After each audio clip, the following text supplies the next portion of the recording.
Warren Hudson told police he couldn't reach his mother because cell service on Horn Island was bad. Either her service was bad because she was on the back side of the aisle, on the south side, or my service was bad, and it was just hard to get through. In the same interview, 40 minutes earlier, he said this. If you're motivated enough to do it, yeah. Like, I made a phone call to my mom, and I had to call her like 8 times before she picked up because Warren Hudson told police he couldn't reach his mother because cell service on Horn Island was bad. In the same interview, 40 minutes earlier, he said he had to call her like 8 times before she picked up, if you're motivated enough to do it. Which is it, Warren? Was the service dead, or were you motivated enough to call 8 times? Because those are 2 different stories, and only one of them explains what actually happened to Nolan Wells's phone after he disappeared. Over the next 45 minutes, we're going to reconstruct the night of July 4th using only 3 things: the phone records, the Life 360 data, and the words these young men chose when they thought no one was checking. What we found isn't confusion, it's coordination. You're watching the Black Docket. We track active cases, we follow the evidence, and we do not look away when the digital breadcrumbs lead straight to a lie. If you're new here, subscribe. Tell us where you're watching from. Now let's look at the tape. Stop. Before we get to the 8 calls, before we get to the Life 360 data, before we get to the woman in the red striped swimsuit, we need to talk about where this is happening. Because if Nolan Wells had gone missing in Minnesota or Vermont or anywhere north of the Mason-Dixon line, this video wouldn't exist. The Coast Guard would have logged the call at 11 p.m., not 12:30 a.m. The sheriff's deputies would have filed a missing person report the moment Christine Wells said her son wasn't home. The boat would have been impounded, not parked in a grandparent's driveway with altered photos. And Warren Hudson wouldn't be sitting in front of a camera with a lawyer, repeating 3 names while carefully excluding everyone else who was on the water that day. This is Mississippi, the state that didn't formally ratify the 13th Amendment, abolishing slavery until 1995, 130 years after Congress passed it, and didn't even make it official until 2013 because of a clerical error. The state that recorded more lynchings than any other in the country between 1882 and 1968. The state where Black people disappear, die under unexplained circumstances, and get ruled accidental or undetermined, while the machinery of local law enforcement grinds forward, without federal oversight, without media scrutiny, without consequence. Nolan Wells was 18 years old. He was Black. He went out on a boat with his white friends on the 4th of July, and he never came home. And for 6 weeks, the official story has been allowed to stand unchallenged by the very institutions supposed to investigate it. That ends now, because a TikTok investigator with no badge, no subpoena power, and no PR team did what the Jackson County Sheriff's Office refused to do. She enhanced the photos, she tracked the jewelry, she mapped the boats, and she held the official timeline up to the light. What she found is in the 2 videos you're about to watch. I'm going to play them in full. 13 minutes of raw interview footage and digital evidence. Watch them carefully. Watch the faces. Watch the timestamps. Watch what they say and what they don't say.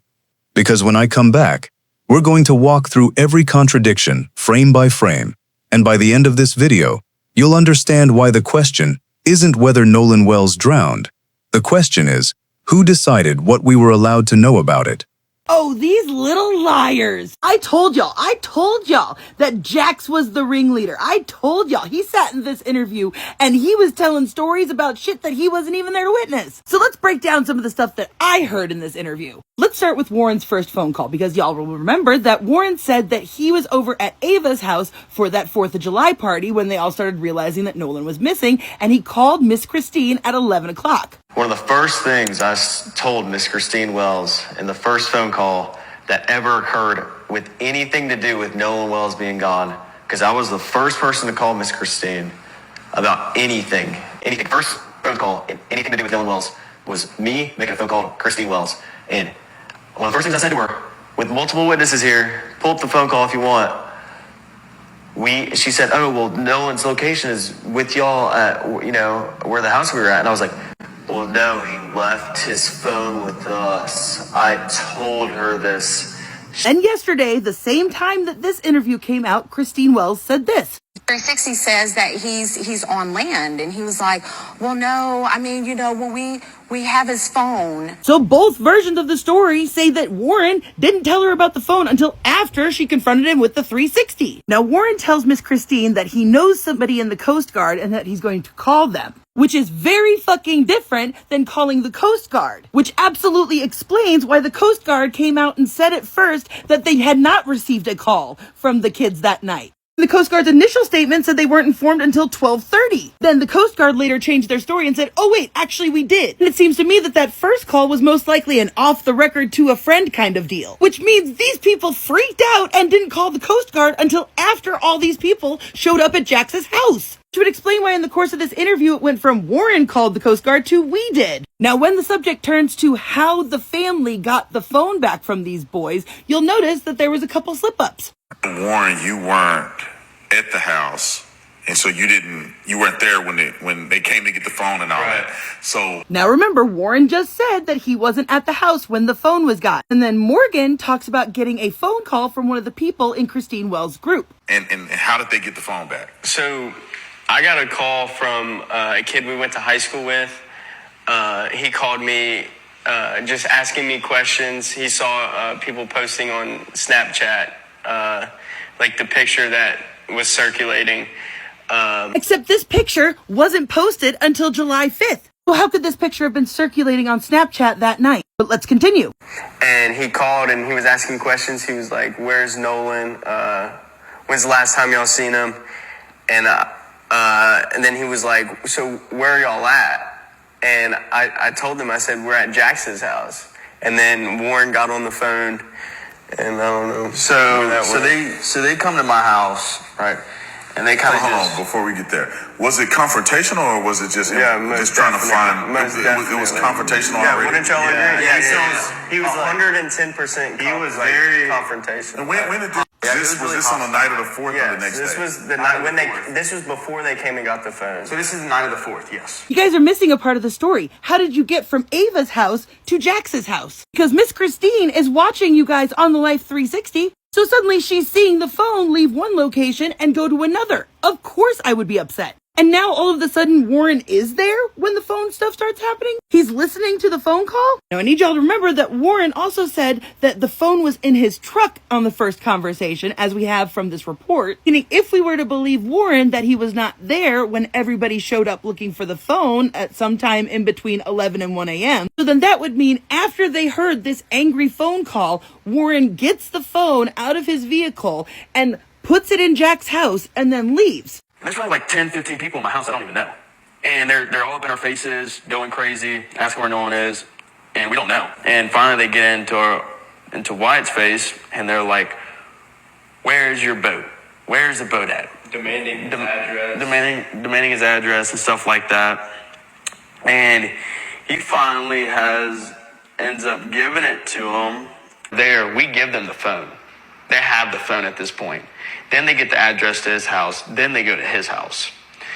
And they're searching all over his boat, what I heard and stuff like that. Well, anyways, I don't really know much about that. But they come back to my house at around 1 o'clock in the morning. We called law enforcement. I was with Wyatt at the time after we left Jax's house that night. I was with Wyatt, and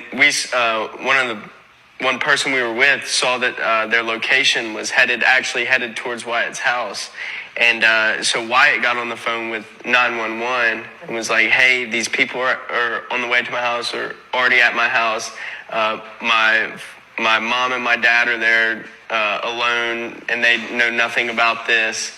But Wyatt's mom actually, when they were looking at the boat, they were actually walking from the boat, and she came out and started talking to them. Okay, so let me get this straight. Wyatt, Morgan, and Jax were all together. Warren was gone for some reason at this point. 10 to 15 people just barge into your house. Don't know why your grandparents weren't around. That might explain some things, huh? Guess y'all had the house all to your fucking self that weekend. But then they ask Wyatt for his address so that they can go look at the boat. Wyatt gives them the address. They start heading over there. Wyatt and Morgan get into a car and leave Jax's house somebody else that you were with that we aren't hearing about is tracking someone else's phone. I don't know if it was somebody who was with the group that they had access to, or if they were tracking Nolan's phone and they saw it was heading to Wyatt's house. And even though Wyatt gave them the address, and instead of calling his parents, he calls 911 and tells them, my parents don't know anything about that's going on. Can you send police over there? Now, mind you, it was about half an hour after being on the phone with Warren that Christine was able to actually call and report him missing. But she was having to go back and forth and go down to all these different agencies because nobody would fucking help her. And frankly, I want to know why all of this confrontation was left out of the fucking report. Like, if this family had to be removed from 2 different properties by the police, why is there no record of that? And in fact, it wasn't until after these confrontations that MDMR and Ocean Springs Police apparently had their little conversations about who was going to be taking over the case. Because remember, the Jackson County Sheriff Lieutenant told them that deputies had spoken with several friends that had traveled to the island on the vessel with Nolan, and that when they were left, he was in the company of an unknown female. So now, even though Warren had supposedly called the Coast Guard, all these family members are telling the police that the kid is missing. These are the people that last saw them. They're all like, we last saw him on the island. Still, the deputies said that they did not have reason to believe that there was any water-related exigencies or emergencies. Don't worry, y'all. I've got a lot fucking more to say about this stuff, so come back for part 2. I'm going to be immediately recording it because Warren fucked up pretty badly in this interview, and I'll show you why. Where we had left off, Warren had already called Miss Christine, and then they somehow ended up at Jax's grandparents' house. That's where they all stayed that weekend, and so that's why Nolan's keys were over there. They had to have been at the grandparents' house, who mysteriously never showed up during any of these confrontations. Somehow the phone had gone from the party that they were all at to Jax's place, and then Warren left after a phone call to Morgan. According to them, 10 to 15 people showed up and just walked into Jax's house and demanded the phone. Wyatt gave the address in which the boat was at. They all start migrating over there. Then Morgan and Wyatt and another friend are tracking their 360s and seeing that they're going over to Wyatt's house. Then they call 911 to tell them that the police are on the way to his house. Then they're searching the boat, and then they come back to Jax's house around 1 o'clock in the morning, according to him. Mind you, that's when they explain to the police about their friend being missing. And so then the report says at 1:38 in the morning, the Jackson County Sheriff's Office say that they spoke to several of the friends that were on the vessel with Nolan, saying that he was in the company of an unknown female. But Morgan, Jax, and Warren all claimed that they did not travel to the island on the same boat as Nolan. So who did they talk to? Because it sounds to me like they had told the police that they were on the same boat as him. Keeping in mind that this is what Warren told Miss Christine. Named Katie. And so then it turned into, Katie is also missing. No one can find her. And the explanation of no one knows this Katie, like we've never met her. And Tristan said this. I was talking on my other buddy's phone, talking to Warren. He was dialing Coast Guard because he hung up the phone and was like, hey, this is them, bye, and hung up the phone. And that was the last time I talked to him. Mind you, Tristan is friends with Katie. They are mutuals. I have confirmed this. So now that we've got that timeline fucking straight, let's back up to something that Warren said during this interview. If you're motivated enough to do it, yeah. Like, I made a phone call to my mom, and I had to call her like 8 times before she picked up because either her service was bad because she was on the back side of the aisle on the south side, or my service was bad, and it was just hard to get through. Do y'all see that? Let me play it again slower for you. Either her service was bad because she was on the back side of the aisle on the south side, or my service was bad, and it was just hard to get through. Oh no. Not only did Warren confirm that his mom was on the south side of the island, but Warren himself said that if you're motivated enough, you can call somebody. I tried calling my mom 8 times. Yet this is what he said last time. A little off the island, you have cell coverage. And even on the island, like I called my mom when we were on the island, it was fine. So which is it? Did you call your mom with ease, or did you try to call her 8 times because you were motivated to get in touch with her? But Warren wasn't the only one to slip up, because listen. And he's on the phone with Cito, and he's trying to get them on the phone. And as he stated in the moment, he's like, Cito's just asking all these dumb questions. I can't figure out what's going on. And so finally hangs up. And after the trim to the motor started to work again. So they manually trim it down by the buttons on the motor, trimmed it down, and some electronics started to come back on. And they got the boat to crank over, and they're like, all right, unties So first off, Jax just proved that the boys put the phone on mute during the call with Cito. Because I've listened to the entire 8-minute call, and at no point does they ever say anything about them asking all these stupid questions. Then he said after they hung up on the Cito, that's when it started working again, and they said, okay, untie us, implying that it had been tied up to the other boat the entire time. But we see in this video that they are hauling the line back in right here as he's on the phone. See, you can see right here where the line is being pulled in from across the way where the boat is stationed. Meaning he had already hung up with Cito at that point, and he had to have been on the phone with someone else. And what we see here is, once again, we have an interview where they go into so much detail about stuff that doesn't fucking matter. Well, I'm gonna go ahead and first off explain a boat. We fucking get how a bilge pump works. We get it by now. Stop fucking talking about the bilge pump. What we actually want to hear about is the multiple stops that were made before ending up back at the grandparents' house before they even took the boat to the boat dock. We want you guys to explain how the Cito was canceled by the grandfather on the captain's private line before you guys had even hung up with Cito. That's why nobody believes a fucking word that you are saying. Because I showed y'all yesterday how AI had clearly doctored these photos. If you missed it, look, silver pole. Look, no silver pole. It's actually white. And if you look at this picture in the grandparents' driveway of the Triton, you will see that the little handrails are not leaning over. You will see that the rails are going straight up and down and not leaning, which is why I also suspect that the identity of whoever this is was intentionally covered up. Because first off, who wears this weird swimsuit thing? This is somebody who, if they were with them, would have stood out in a crowd. But this woman who's in a red striped swimsuit with a white baseball cap shows up in a lot of different pictures, just oh so obscured. Here she is again, handing out beers on Bart's boat. So I personally suspect that whoever that was in fact on the Triton, and they used AI to change her clothing and to obscure her identity. Because I think this was either Warren's mother or Wyatt's stepmother, which would explain the older female voice people have said they've heard on the Cito. Because otherwise, why would he need to call his mother 8 times? Unless, according to his own words, If you're motivated enough to do it, yeah. because remember, there is a 4th boat out there. 1, 2, 3, and 4. Holy fuck, I just accidentally stumbled onto something that literally is concrete proof. Oh my god, next video coming, oh my god! Welcome back. If you just watched those 13 minutes, you saw the raw material. Now let's build the case. Let's establish the baseline. Warren Hudson says he was the first person to call Christine Wells about Nolan being missing. He says this proudly. He says it multiple times. He wants it on the record that he was the one who reached out. He repeats it. First phone call. First person. Anything to do with Nolan Wells. He's building a monument to his own responsiveness.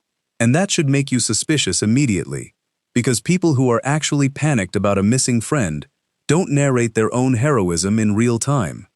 They just act. But let's give him the benefit of the doubt. Let's say Warren did call Christine at 11 p.m. Let's say he was the first. What did he actually tell her? According to Warren, he told her that Nolan left his phone with them. He says this clearly. He says it with witnesses present. He says, pull up the phone call if you want. So Warren claims he told Christine that Nolan's phone was with the group. But here's what Christine Wells actually said publicly.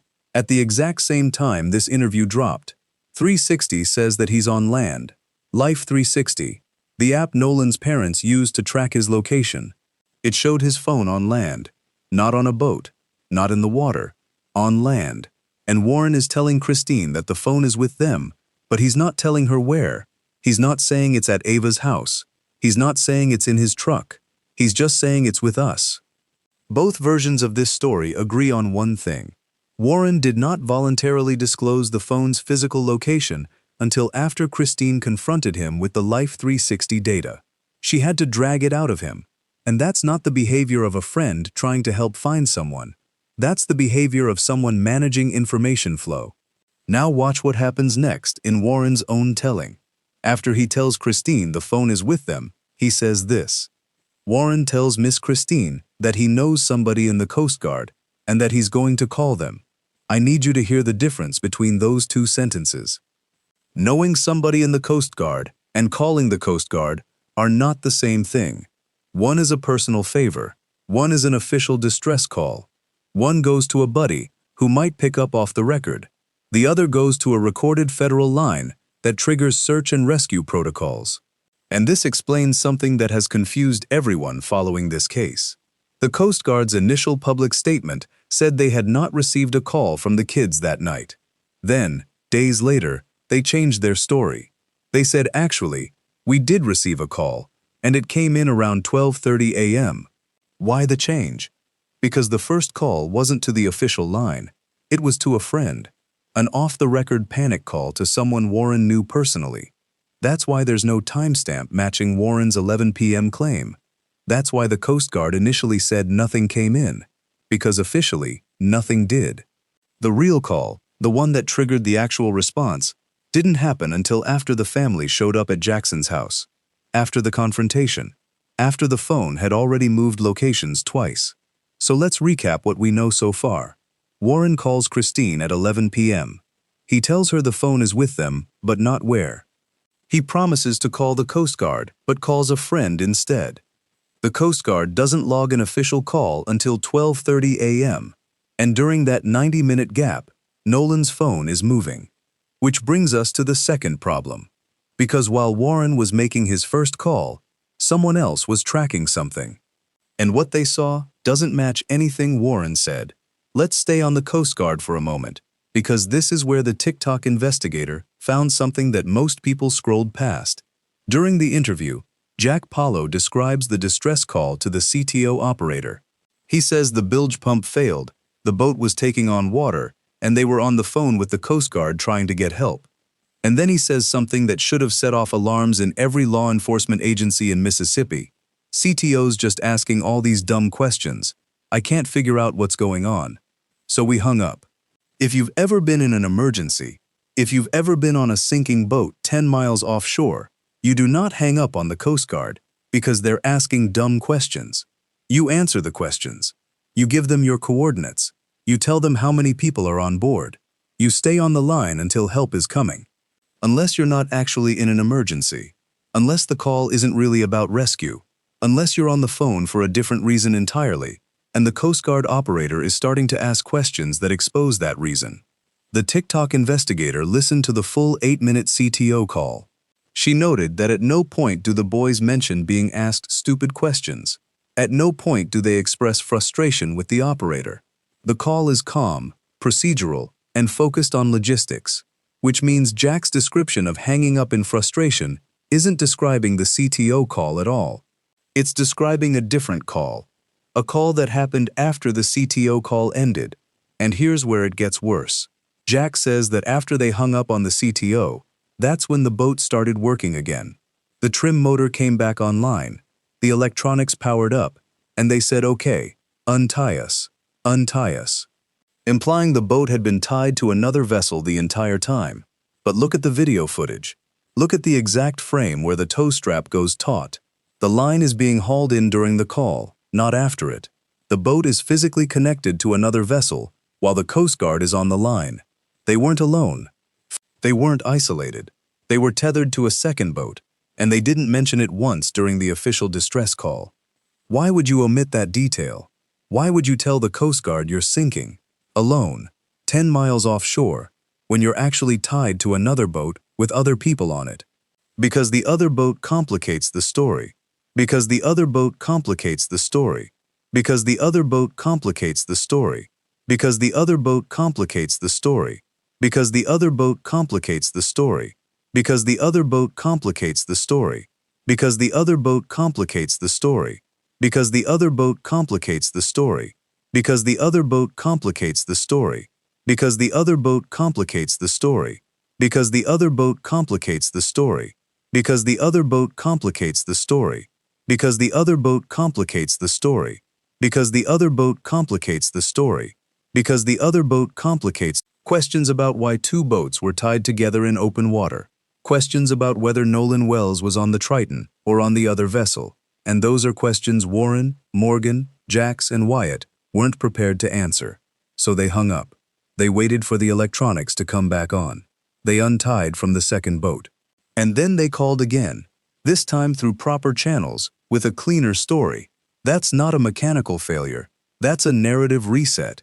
And let's talk about what that narrative reset accomplished.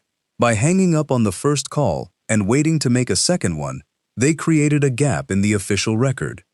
A gap where the boat could be untied, where the passengers could be redistributed, where the story could be aligned.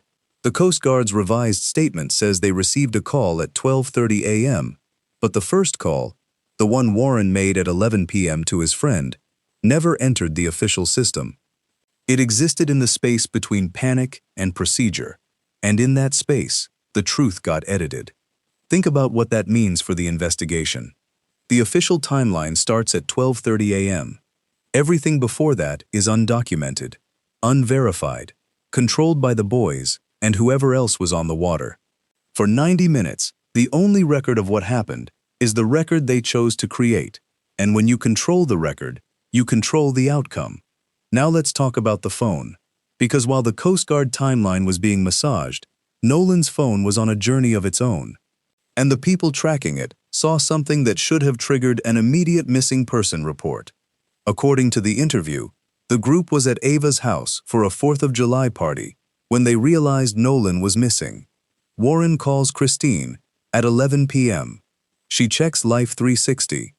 The app shows Nolan's phone on land, not on Horn Island, not in the water, on land, somewhere near Ocean Springs. But here's what the TikTok investigator caught that changes everything.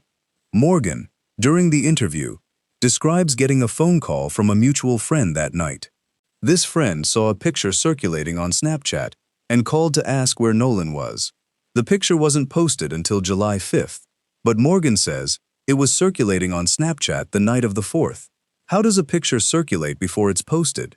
It doesn't, unless Morgan is conflating timelines. Unless he's compressing events that happened on different days into a single night to make the story flow better, or unless the picture existed before it was publicly posted, which means someone had it, someone was sharing it privately, someone was using it to ask questions about Nolan's whereabouts before the public even knew he was missing. And that someone was tracking the phone. Because here's the sequence the TikTok investigator reconstructed from the Life 360 data and the witness statements. Nolan's phone starts at Ava's house. Then it moves to Jackson's grandparents' house. Then it moves again toward Wyatt's boat dock. Then it comes back to Jackson's house around 1 a.m. Warren claims he wasn't at Jackson's house when the phone was retrieved. He says this explicitly. He says he was gone. But the Life 360 data shows the phone moving after his 11 p.m. call to Christine. If Warren wasn't there, who moved it? And why did it move at all? The answer comes from Morgan and Wyatt's own testimony. They describe a group of 10 to 15 people showing up at Jackson's house, demanding the phone, getting confrontational. These weren't random strangers. These were Christine Wells's people, family members, friends, people who had been tracking the phone and saw it leave one location and appear in another.